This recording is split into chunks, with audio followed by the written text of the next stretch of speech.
비판의 역설. 왜 잘되라고 한 말에 화를 낼까? 다 잘되라고 한 건데. 등록되어 있지 않은 번호로 전화가 온다. 여느 때처럼 문의 전화라 생각했다. 누다심 선생님이신가요? 수화기로 들리는 목소리는 약간 허스키했고 낮은 톤이었다. 목소리만으로도 나이가 지극한 남성이라는 것을 알 수 있었다. 평소 인터넷에서 내 강의와 글을 보고 있다가 이제야 용기를 내어 전화를 걸었다면서 지금 잠시 통화가 가능한지를 물었다. 보통은 강의 의뢰나 간단한 답변으로 해결 가능한 문의 전화만 바로 응대하고 상담을 원하면 센터를 통해 정식으로 신청하라고 안내한다. 하지만 이 전화는 그렇게 응대할 수 없었다. 목소리에서 조심스러움과 간절함을 느꼈기 때문이다. 하던 일을 멈추고 이야기를 듣기로 마음먹었다. 어떤 일 때문이신가요? 실은 아들놈 때문에 전화를 드렸습니다. 제가 어떻게 해야 할지 도저히 판단이 서지 않아서요. 그분의 이야기는 이렇다. 아들은 대학을 졸업하고 취직을 준비하는 중이다.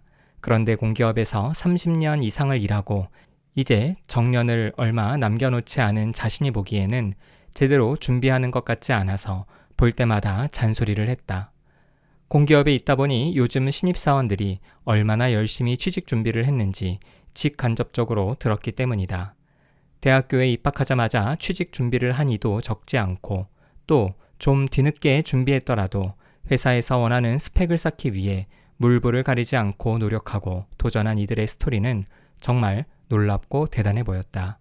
만약 자신이 요즘 세상에 태어났더라면 도저히 감당하기 힘들었을 정도여서 혀를 내두를 때가 한두 번이 아니었다. 이런 이야기를 들을 때면 고등학생 때 게임에 빠져서 대학 입학도 졸업도 겨우 마친 아들이 걱정되지 않을 수 없었다. 대학을 졸업하고 나서 취직 준비를 한다고 여기저기 돌아다니기는 하는데 실제로는 제대로 하지 않는 것 같아 보였다. 아버지는 속상한 마음에 제대로 좀 하라고 여러 번 잔소리를 했다.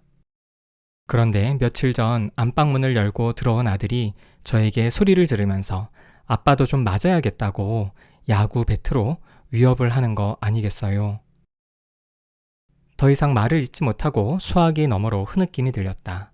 나 역시 아무 말도 할 수 없었다. 아버지이기 이전에 한 사람으로서 느꼈을 놀람과 당황스러움, 공포와 불안이 전달되었기 때문이다. 그 아들은 왜 그랬을까? 두 아들의 아빠인 내가 나중에 이런 일을 겪는다면 어떨까? 생각만 해도 너무 마음이 아팠다. 조심스럽게 질문을 던졌다. 그때 마음이 어떠셨어요? 많이 놀랐죠. 도대체 이게 무슨 일인가 싶었습니다. 그리고 아들에게 내가 모르는 무슨 큰일이 있는 건 아닌지 걱정도 됐죠. 아드님이 걱정되셨다고요? 네, 사실 그 당시는 좀 당황스러웠어요. 하지만 당황한 티를 내면 안 될 것 같아서 오히려 차분하게 아들을 앉으라고 하고 이유를 물었습니다. 한 아버지의 기막힌 사연. 아들이 아버지를 때리려고 한 이유는 무엇이었을까? 도대체 어떤 사연이 있기에 아버지에게 몽둥이를 휘두르려고 했을까? 아버지가 당시에 무섭다기보다는 당황한 것도 어쩌면 아들의 행동이 너무나 뜬금없었기 때문일 것이다. 그래서 놀란 마음을 가라앉히고 아들에게 물어보았다. 당신이 왜 맞아야 하는지를. 아들은 어렸을 적에 아버지에게 하루가 멀다 하고 질책하는 말을 듣거나 매를 맞은 것이 너무나 억울하고 분해서 아무것도 할 수가 없다고 했다. 취직 준비를 해야 하는데 자꾸만 옛날 생각이 난다면서 아버지를 좀 때리면 자신이 아버지로부터 받았던 것과 똑같은 쓴소리와 비난과 욕설을 좀 하면 나아질 것 같았단다. 아들의 입에서 나온 이야기를 듣고 아버지는 너무나 당황스러웠다. 저는 아들의 말이 쉽게 이해가 가지 않는데요. 아버지는 좀 어떠세요?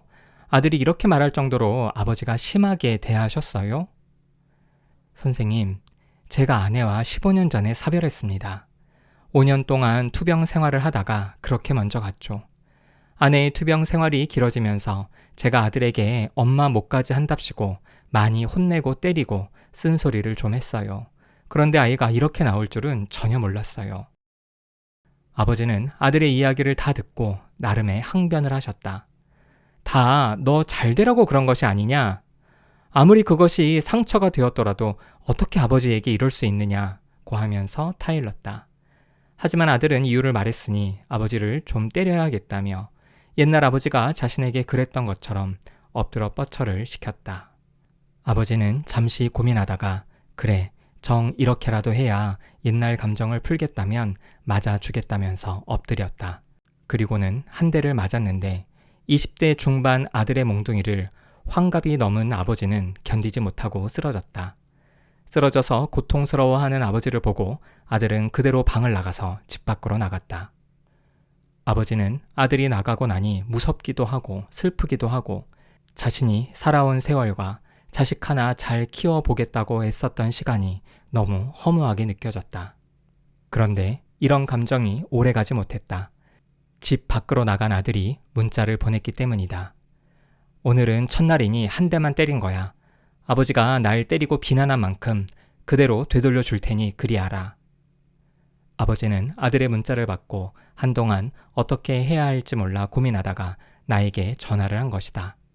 아들한테 맞았다는 이야기를 친구나 다른 가족에게 도저히 할 수가 없기에 자신의 체면도 체면이지만 그보다는 사람들이 아들을 이상한 사람으로 볼 것 같다는 마음이 더 크다고 했다. 그러면서 자신은 앞으로 어떻게 해야 하느냐고 물었다. 아버님은 어떻게 하는 게 좋으시겠어요? 혹시 생각해 보신 것이 있으세요? 처음에는 아들이 쌓인 감정을 해소할 수만 있다면, 그래서 이제 남은 인생을 편하게 살게 할 수만 있다면 제가 몇 대 더 맞는 것도 괜찮다고 생각했습니다. 그런데 한편으로는 과연 몇 대 더 저를 때린다고 해결이 될지, 또 지금 저를 때리게 하는 것이 한편으로는 아이에게 더 큰 상처를 주는 것은 아닐지 생각하니 판단하기가 어렵네요. 나는 우선 어떤 경우에도 폭력을 허용해서는 안 된다고 단호하게 말씀드렸다.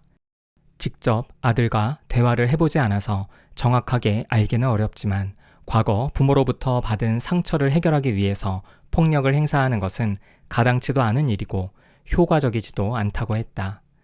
아들이 정말 상처를 치유하고자 하는 마음이 있다면 아버지와 함께 상담센터를 찾아와서 심리 상담을 받아야 한다고 했다. 만약 아들이 상담을 받으러 오지 않겠다고 한다면 집에서라도 아들과 마주 앉아서 아들의 이야기를 끝까지 듣고 아버지의 마음도 잘 전달하라고 말씀드렸다. 대신 대화하기 이전에 폭력을 쓰면 경찰에 신고할 수밖에 없으니 폭력을 사용하지 말고 대화로 풀어보자고 미리 말씀하시고 혹시나 실제로 폭력을 쓰면 바로 신고하라고 신신당부했다. 아버지는 폭력을 더 이상 허용해서는 안 된다고 한 이야기에는 확실히 동의했다. 하지만 아들과 함께 상담센터를 방문하라는 이야기나 집에서라도 대화로 풀어보라는 이야기에는 자신이 없다고 했다. 사실 아들이 중학생 때까지는 잔소리도 많이 하고 매도 자주 됐는데 고등학생 때부터는 비록 성적은 좋지 않았지만 자기 할 일을 혼자 잘하는 것 같아서 간섭을 안 했단다. 이렇게 대학을 졸업할 때까지 함께 살면서도 별 대화가 없었고 최근에야 취직 준비를 제대로 하지 않는 것 같아 잔소리를 시작했을 뿐이었다. 이런 상황에서 이제사 아들이 마음을 열어서 자신과 대화를 하겠느냐는 것이었다. 어쨌든 선생님 고맙습니다. 이렇게 귀한 시간 뺏어도 되는지 모르겠습니다. 다음에 꼭 찾아뵙도록 하겠습니다.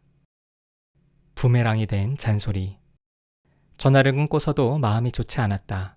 부모의 사랑과 관심이 필요한 나이에 엄마는 투병 생활을 시작했고 아빠는 직장과 집안일을 모두 돌봐야 해서 정신없이 바빴다. 그때 아들은 어떤 마음이었을까? 아버지는 걱정스러운 마음에 잔소리를 하고 매도됐지만 아들은 아버지의 마음을 느끼기보다는 매질과 잔소리를 견디면서 복수와 분노심에 치를 떨지는 않았을까? 또 아버지 마음은 어떠할까? 아픈 아내 목까지 대신해 모든 일을 감당해야 했던 책임감. 어떻게든 아이에게 엄마의 빈자리가 느껴지지 않게 하려고 혹은 주변 사람들에게 어미 없는 자식이라는 이야기를 듣지 않게 하려고 애써야 했던 시간들이 얼마나 힘들었을까. 이제 자녀 양육의 마지막 관문이라고 할 수 있는 취업을 남겨두고 더 잘 해보라고, 더 노력하고 준비하고 애써보라고 한 잔소리가 사랑하는 아들의 손에 몽둥이를 쥐어준 꼴이니. 심리학자로서 많은 이들을 만나 삶의 이야기를 듣다 보면 기가 막힌 경우가 많지만 이 일은 특히 가슴에 오래 남을 것 같다. 아버지의 입장과 아들의 입장을 모두 이해할 수 있기 때문이다. 부디 저 부자가 마주 앉아서 대화를 통해 서로의 마음을 확인할 수 있기를.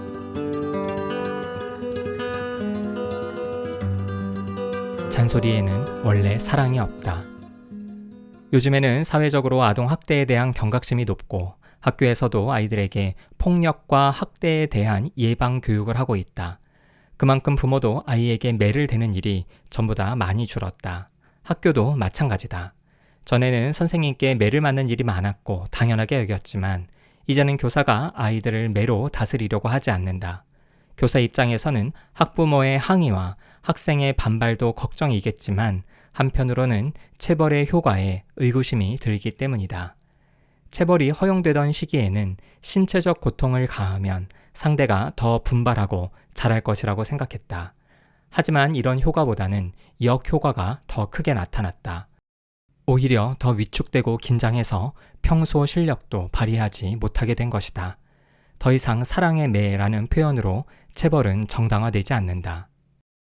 그런데 엄밀히 따지면 상대를 망치는 원인은 신체적 고통이 아니다. 신체적 고통은 중립적이다. 신체적 고통을 싫어하고 피하는 경우도 있지만 때에 따라서는 이와 반대로 신체적 고통을 즐기고 추구하는 경우도 있다. 자신에게 스스로 신체적 고통을 가하는 사람들은 의외로 많다. 대표적인 경우가 과도한 운동이다. 건강을 위해서 적절히 운동하는 것이 아니라 도가 지나쳐서 건강 유지라는 이유로는 설명하기 힘들 정도로 운동에 집착하는 것이다. 어쩌면 신체를 고통스럽게 만드는 것 자체가 목적이라고 할 수 있다. 자신에게 고통을 가하는 또 다른 경우는 자해다. 여기서 말하는 자해란 자살을 목적으로 하는 것이 아니다. 자신을 스스로 처벌하거나 고통스럽게 하는 것을 목적으로 하는 행동을 말한다. 자해라고 하면 많은 이들은 칼로 손목을 긋고 피를 보는 행동을 떠올리겠지만 이보다 더 많은 경우는 주먹으로 자신을 때리는 것이다. 얼굴이나 가슴 등을 때리면서 스스로에게 고통을 가한다. 보통은 자신을 비난하는 마음 때문에 스스로에게 매질을 하는데 심리 상담을 통해서나 시간이 지나서 자신을 비난하는 마음이 사라지더라도 자신에 대한 매질을 멈추지 않는 사람들이 많다. 이 외에도 생명의 위협과 신체적 고통을 당연히 여기면서 오지를 탐험하는 사람들이나 격투기처럼 신체적 고통을 직접 겪는 운동을 하는 사람들도 스스로에게 신체적 고통을 가한다고 볼 수 있다. 사람에게는 자극을 추구하는 경향이 있다. 고통 자체가 즐겁지는 않지만 아무런 자극이 없거나 자신이 원하는 만큼의 자극이 오지 않는 상황보다는 차라리 고통스러운 상황을 선호한다. 이는 단지 심리적 해석이 아니다. 뇌의 화학물질로도 설명할 수 있다. 신체적 고통을 겪을 때 뇌는 그 고통을 보상하기 위해 도파민과 같은 신경 전달 물질을 더 많이 내보낸다. 그래서 이완과 행복감을 느끼는 것이다. 이런 면에서도 신체적 고통은 중립적이다. 신체적 고통이 상대를 망치는 직접 원인이 아니라면 상대를 망치는 것은 무엇 때문일까? 바로 말 때문이다. 체벌을 가하며 상대방에게 쏟아내는 거친 말들, 즉 비난과 쓴소리, 질책, 충고 등 지나치게 꾸짖는 잔소리가 상대를 고통스럽게 한다. 왜 그렇게 이기적이니? 그러면 사람들이 널 싫어해. 역시 넌 그럴 줄 알았어. 기대한 내가 바보지. 그런 식으로 해서 앞으로 뭐가 되겠니? 그러니까 네가 그 모양이지. 앞으로도 계속 그럴 거야? 너 같은 애는 누구도 좋아하지 않아. 물론 드물게는 상대가 잘못되기를 진심으로 바라고 원해서 이런 말을 하는 사람도 없지는 않을 것이다. 하지만 이와 반대로 상대가 잘 되기를 바라는 마음에 실패를 딛고 성공으로 나아가기를 바라는 마음으로 이런 말을 했다면, 그런데도 의도와 달리 오히려 실패하거나 엇나간다면 이 상황을 어떻게 이해해야 할까? 잘 되라고 따끔하게 질책하고 충고하고 쓴소리를 했는데 오히려 상대는 그 마음을 알아주기는커녕 이를 지나친 잔소리로 받아들이고 결국 상대를 망치는 결과로 이어지는 상황은 우리 주변에서 꽤 자주 일어난다.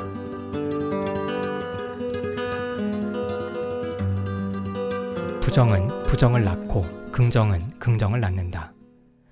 잔소리의 역효과 현상을 잘 설명해주는 심리학 개념으로 자기 충족적 예언이 있다.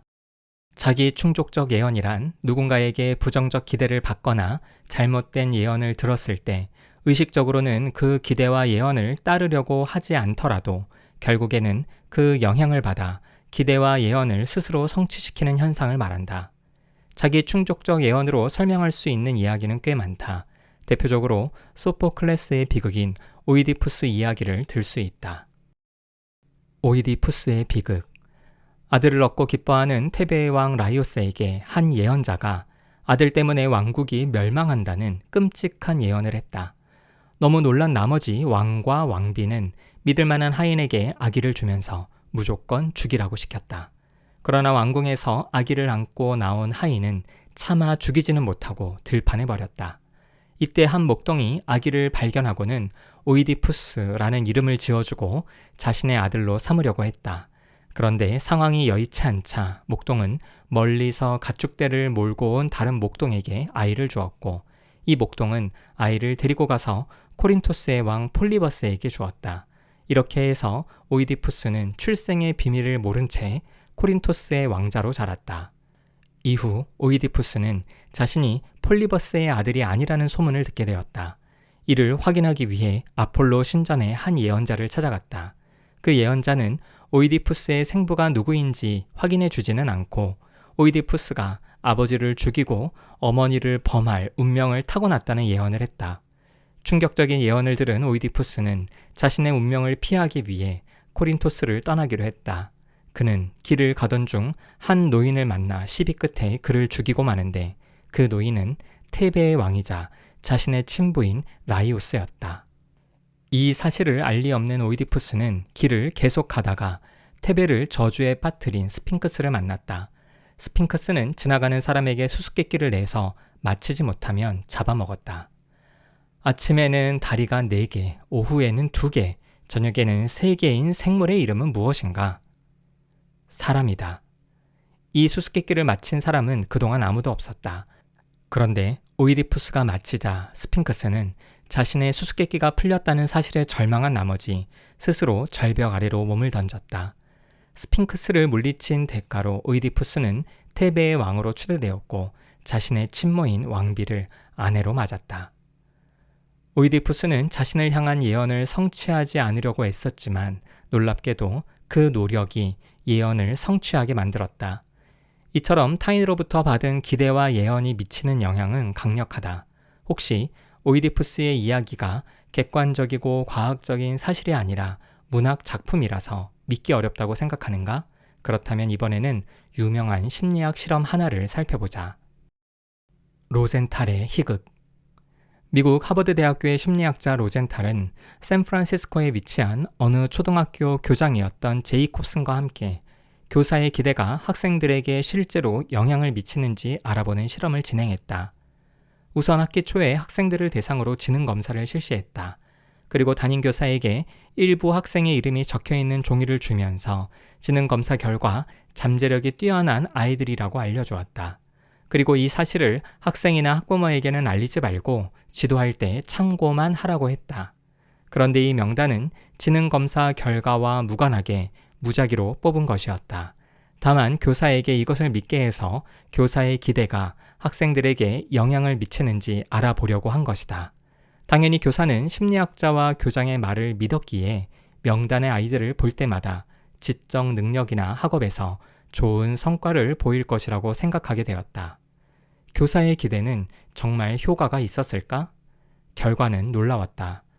8개월 후 이 아이들의 지능을 검사해보니 처음과 비교해서 무려 24점이나 올랐으며 대인관계 측면에서도 다른 아이들에 비하여 뚜렷한 향상을 보였다.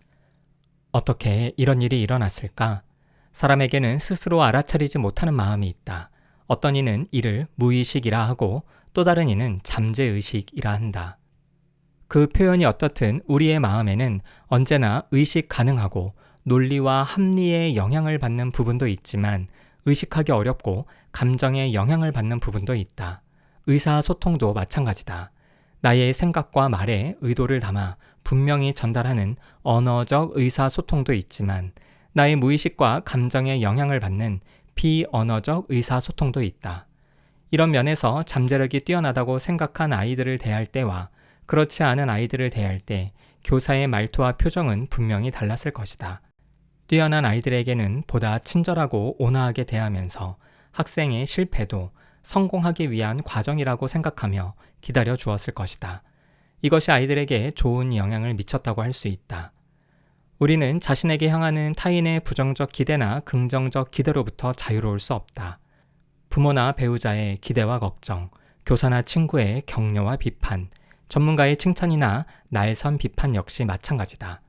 오이디푸스 이야기에서는 분명한 부정적 예언이, 로젠탈의 실험에서는 교사의 비언어적인 긍정적 기대가 영향을 미쳤다.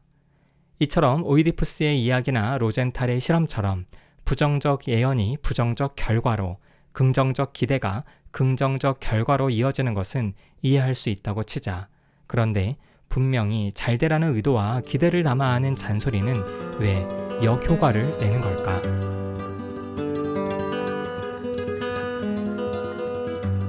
지나친 잔소리의 3가지 역효과. 잘 되라는 마음으로 한 잔소리가 역설적으로 상대를 망치는 이유는 3가지다. 첫째, 상대의 부정적 감정, 즉 공포와 불안을 자극한다. 둘째, 의도치 않게 상대의 좋지 못한 행동을 강화한다. 셋째, 상대를 더 수동적으로, 더 무책임하게 만든다. 신입사원이 처음 만든 기한 문서에서 오타나 실수를 발견하면 대부분의 상사는 처음이니까 그럴 수도 있지 생각하며 차분하게 알려줄 것이다.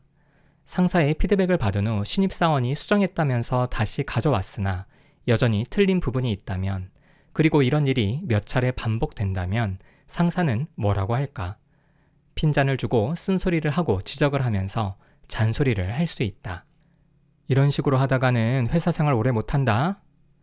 이 일을 잘할 줄 알고 뽑았는데 실망이다. 이래서야 앞으로 바뀔 수 있겠어? 정신 똑바로 차려라. 회사에 놀러 왔니? 이런 잔소리를 하는 직장 상사의 마음은 무엇일까? 물론 일부러 신입사원 마음에 상처를 주고 입사한 지 한두 달 안에 스스로 직장을 나가게 하려는 악한 상사도 있겠지만 대부분은 이런 따끔한 충고로 정신을 바짝 차리게 해서 실수를 줄이게 하려는 선한 상사일 것이다. 자기 밑에 있는 부하 직원이니까 더 잘하기를 바라는 마음이 아니겠는가? 직장에서뿐만이 아니다. 가정에서도 부모는 자식에게 도움이 된다 생각하니 충고와 잔소리를 일삼는다. 입에 쓴 약이 몸에는 좋다는 생각에, 그리고 밖에 나가서 욕을 먹게 하느니 차라리 부모인 내가 먼저 욕을 하고 바로 잡겠다고 생각하며 밤낮으로 잔소리를 해댄다. 학교 동아리에서도 선배가 후배에게 더 잘해보자는 취지로 잔소리를 한다. 하지만 어떤 의도를 가지고 말했든 상대에게 그 마음이 제대로 전달되지 않는다면 무슨 소용이랴. 비난과 잔소리를 듣는 사람이 다음처럼 생각한다면 불안과 공포 같은 부정적 감정에 사로잡힌다. 나를 비난하네. 내가 싫어서 저렇게 말하는 거야. 내가 실패하기를 바라나 보다. 나는 역시 아무것도 못하는 인간이야. 나는 실패자야. 1. 불안 심리를 자극한다. 이처럼 불안과 공포 같은 부정적 감정은 잘 하라는 의도와는 정반대의 효과를 초래한다. 공포와 불안에 사로잡혀서 더 긴장하기 때문이다. 적절한 긴장은 개인의 실력을 최고로 발휘하게 하는 원동력이지만 지나친 긴장은 오히려 그 반대다. 정말 그런지 의구심이 드는가?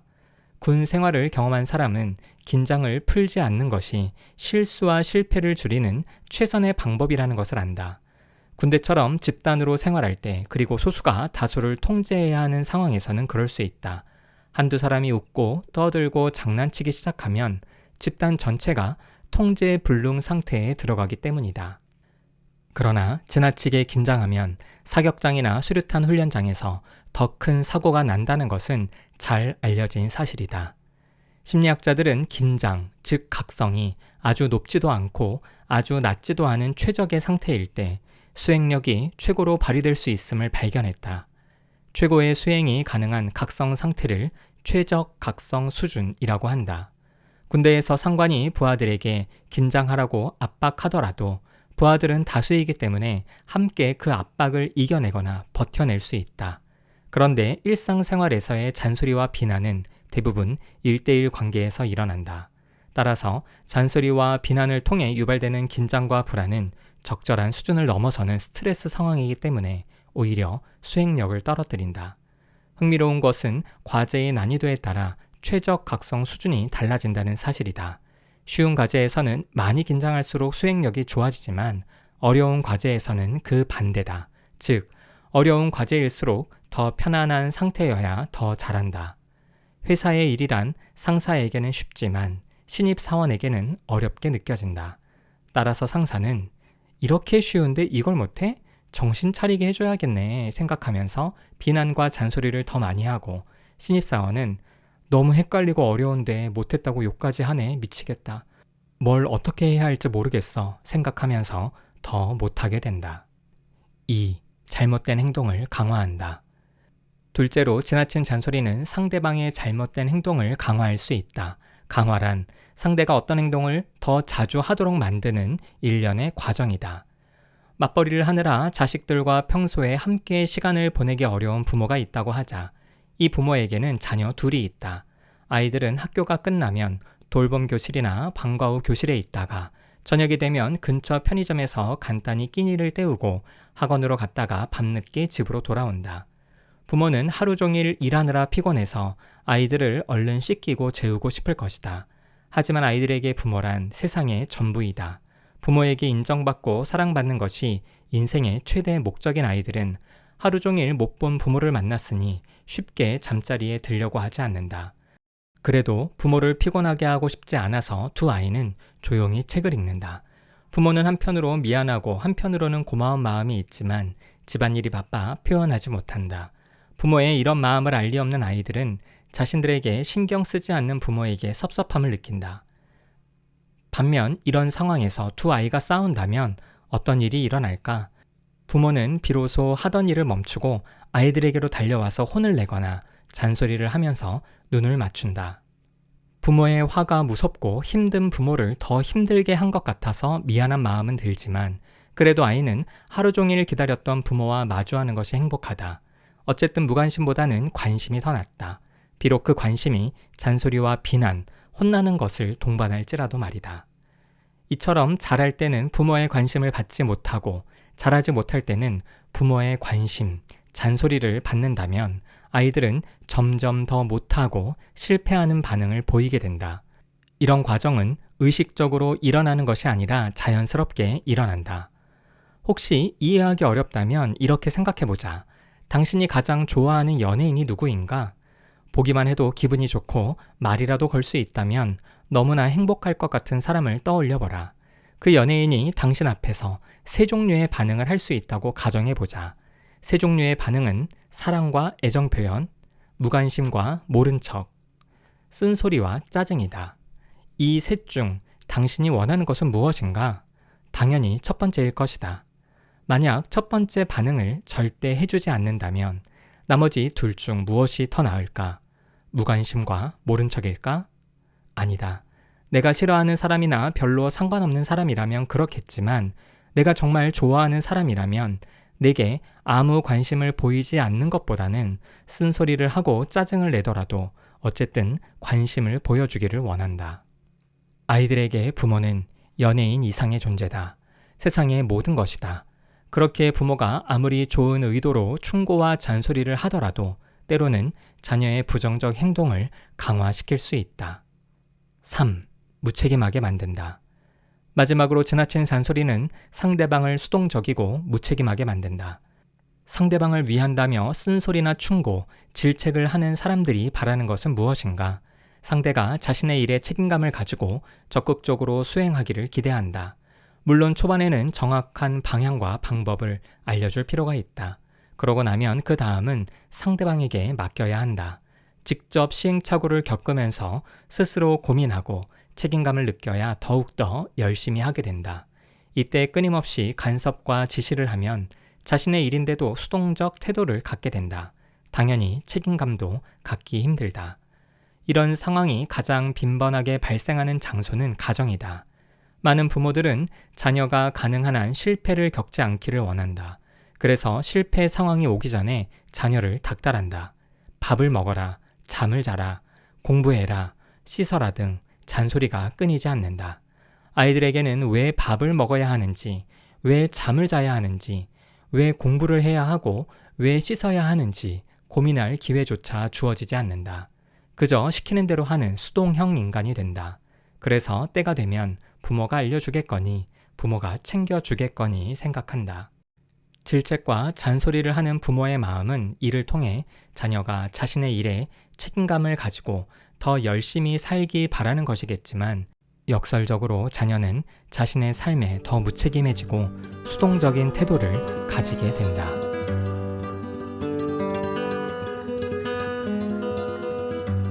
잔소리 대신 괜찮다고 말하자.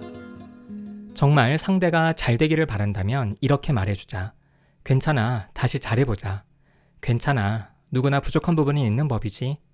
괜찮습니다. 단지 다음에는 실수만 줄이면 좋겠어요. 괜찮아, 최선을 다했잖아. 어떤 이들은 괜찮다고 해주면 상대가 정말 괜찮은 줄 알고 노력하지 않아서 결국 실패를 반복할 것이라고 걱정한다. 그러나 괜찮다는 말은 실패하고 실수해도 좋으니까 앞으로 계속 그렇게 해도 된다는 의미가 아니다. 괜찮다는 말은 크게 두 가지 의미를 내포하고 있다. 우선 상대방이 실수하거나 실패했다는 사실을 내가 분명히 알고 있다는 것을 포함한다. 즉, 괜찮아 앞에는 내가 지금 실수하고 실패했지만 이라는 말이 생략되어 있는 것이다. 생각해보라. 잘하고 있는 사람, 성공한 사람에게는 최고야, 잘하고 있어 라고 말하지 괜찮아 라고 말하지는 않는다. 또한 괜찮다는 말은 상대방을 질책하거나 비난하지 않겠다는 의미를 포함하고 있다. 때로는 상대가 조금 더 나아질 수 있도록 질책과 쓴소리를 할 필요도 있다. 그러나 이때도 구체적인 행동에 대해서만 말해야 한다. 정확하게 상대방의 어떤 행동이 문제인지 이야기해야 한다. 그런데도 많은 사람이 상대방의 행동이 아니라 존재 자체나 인격을 비난하는 실수를 한다. 듣는 사람 역시 자기의 행동에 대한 지적이 아니라 자기 자신에 대한 비난으로 받아들이기 쉽다. 자신의 존재 자체를 부정하는 것으로 받아들이기에 부부는 이혼을 선택하고 부모 자녀 관계는 깨지고 부하 직원은 사표를 던진다. 이런 의미에서 실수하고 실패한 사람에게 괜찮다고 말해주는 것은 너의 실수와 실패를 분명히 알고 있지만 너를 질책하거나 비난하지 않겠다고 말하는 것이다. 괜찮다가 성적을 올리고 적성을 찾아준다. 실패하고 실수한 상황에서 괜찮다는 말을 들으면 이후에 실패와 실수를 반복할 가능성보다는 더 잘하고 성공할 가능성이 높아진다. 그 이유는 무엇일까? 앞서 언급한 최적 각성 수준 때문이다. 비난과 질책을 받았을 때에 비해 마음이 편안하고 안정되어 수행력도 올라간다. 만약 실패를 겪거나 실수를 하고도 긴장하지 않는다면 최적의 각성 수준으로 끌어올리기 위해 쓴소리를 할 필요도 있겠지만 대부분의 경우 실패하거나 실수하면 긴장과 불안으로 각성 상태가 높아지기 때문에 괜찮다는 말로 마음을 편안하게 해주어야 한다. 괜찮다는 마음을 편하게 해주는 것은 물론 자신이 진정으로 원하는 것이 무엇인지 고민하게 해주고 그것을 선택하게 한다. 시험 성적을 안 좋게 받아온 자녀에게 부모는 어떻게 말해야 할까? 괜찮다. 공부 잘해서 성공하는 세상은 끝났다더라.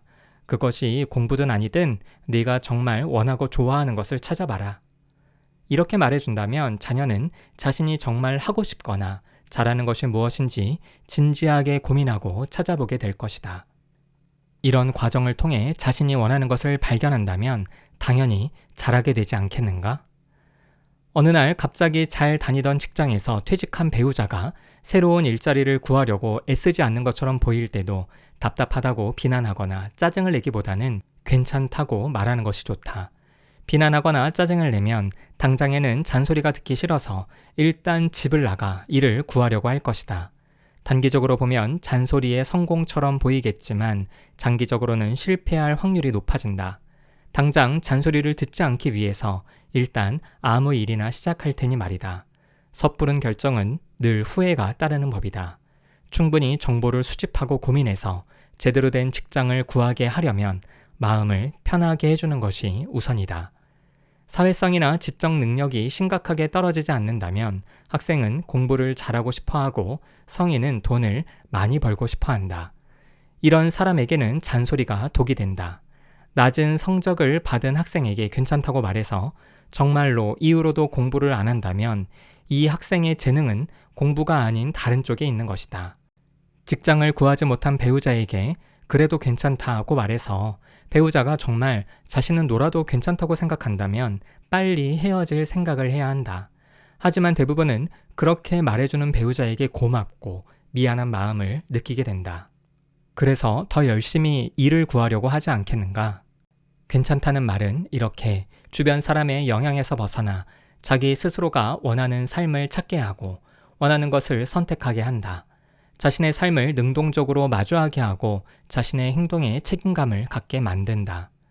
아들에게 매를 맞게 된 아버지의 이야기를 떠올려 보자. 만약 아버지가 아들이 어렸을 때에 질책이나 쓴소리가 아니라 괜찮다고 말해 주었더라면 어떻게 되었을까? 과연 아들은 지금보다 더 실패하거나 이상해졌을까? 자신의 삶을 책임지지 않으려고 하는 사람이 되었을까? 결코 현재보다 더 나빠지지는 않았을 것이다. 오히려 아버지의 사랑을 느끼면서 누구보다 아버지를 사랑하는 아들, 어머니의 빈자리를 어떻게든 채워주려고 노력하는 효자가 되었을 것이다. 괜찮다고 말해도 괜찮다. 요즘에는 우리나라에도 은둔형 외톨이가 늘고 있다. 집 밖으로 나가지 않는 것은 물론 자기 방 안에서도 나오지 않고 생활하는 이들이 많다. 그런데 은둔형 외톨이들은 비슷한 특징이 있다. 어린 시절에는 강압적인 부모의 양육 방식 때문에 실수와 실패 상황에서 자주 비난과 쓴소리를 들었으며 다 커서는 밥과 빨래, 청소까지 모두 대신해주는 부모의 돌봄을 받으면서 산다는 것이다. 부모 입장에서는 자신들이 자식에게 상처를 주었다는 생각에 미안해서 이렇게 잘해주는 것이겠지만 아이러니하게도 부모의 이런 태도가 오히려 자식을 더 은둔형 외톨이로 만든다. 자신에게 필요한 모든 것이 제공되니 굳이 두렵고 불안한 방 밖으로 나갈 이유가 없지 않은가. 이런 자녀 때문에 고민하는 부모님을 만나면 나는 단호하게 말한다. 돌봐주지 마시고 자녀가 독립해서 혼자 살게 할 방법을 고민해야 합니다. 그러나 이 조언을 제대로 받아들이는 부모님은 없다. 당장 자녀의 끼니 걱정 때문이기도 하고 자신을 돌봐주지 않으면 죽어버리겠다는 협박 때문이기도 하다. 결국 다 자란 성인 자녀가 은둔형 외톨이가 된다면 뾰족한 수가 없다. 그래서 더더욱 부모들은 자녀가 성인이 되기 전 괜찮다고 말해 주어야 한다. 물론 자녀가 아주 어릴 때, 즉 사리 분별이 안 될 때는 쓴소리가 필요하다. 때로는 질책도 필요하다. 성공과 실패를 제대로 구별하지 못하는 어린아이에게 괜찮다는 말은 무책임하다. 그러나 실패 앞에서 좌절을 느끼는 자녀라면 부모가 할 수 있는 말은 괜찮다 뿐이다. 직장에서도 마찬가지다. 부하가 성공과 실패를 구별할 수 있게 되면 상사는 실수한 부분, 잘 모르는 부분에 대해 정확하게 알려주면서 괜찮다고 말해야 한다. 필요 이상의 쓴소리와 비난 등의 잔소리는 오히려 부하 직원을 더 위축시킬 뿐이다. 경제적으로 무능력 상태에 빠진 배우자에게 필요한 것도 잔소리가 아니라 괜찮다는 말이다. 우리 모두 서로에게 괜찮다라고 말해주자. 괜찮지 않을 이유가 있겠는가?